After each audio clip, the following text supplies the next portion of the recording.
Down in the history of economic thoughts, there is another philosopher, that is Xenophon. He lived from 430 to 354 BCE.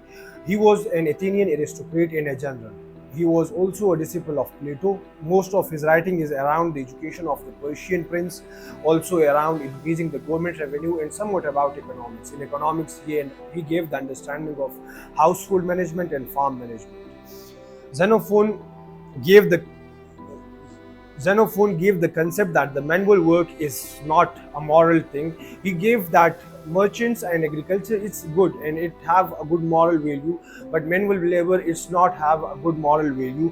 He also gave that the concept that government must have to increase the government buildings, the inns, merchants, also their own slaves, and also they must improve their ports of Athens, which would increase trade. And also, he really admired military because he was a general by himself, so he admired military, he admired agriculture.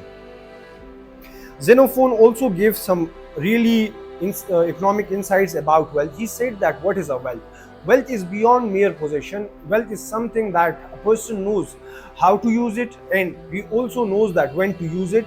And there is a concept about wealth that if a person doesn't know that how to use it or when to use it, so he is not wealthy and he is not truly wealthy as well.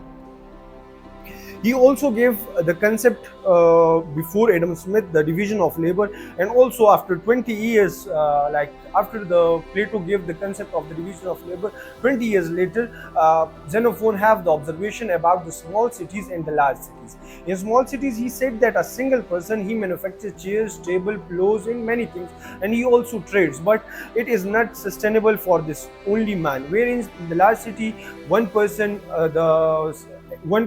they manufacture women shoes, other manufacture the men shoes, and every person do their work according to the division of labor. Now, and one person trade, it's really helpful for the man to have his own sustenance of life and his own sustenance consumption. Now, how he said that the small cities and large cities have a difference? He said that there is a difference in the demand. In small cities there is low demand, whereas in the large cities there is high demand. If in the large city there is high demand, so it requires specialization. That's why in large city there is more specialization, whereas in small cities there is no specializations because of the demand. He also illustrated the concept of the general equilibrium. The general equilibrium is that the demand and supply equates, there comes price. Now, what he said that if there is too much copper, so the copper demand would decrease or the copper price would decrease. Now, how he gave the concept? He said that anything supply increases, it price automatically decreases. This concept was later on given by Alfred Marshall about the demand and supply and about the equilibrium. But in that time, Xenophon gave the concept of the general equilibrium about the markets. He really analyze the markets. He said that if there are too much coppersmith, or there are many coppersmiths, so the copper price would decrease and the coppersmith they would lead to the bankruptcy. If they lead to the bankruptcy, so they would turn into other activities and the market would have diversity. And if the market have diversity, so there would be specialization. So that's why in the large cities, not too much producers or not too much producers or suppliers of one thing exists.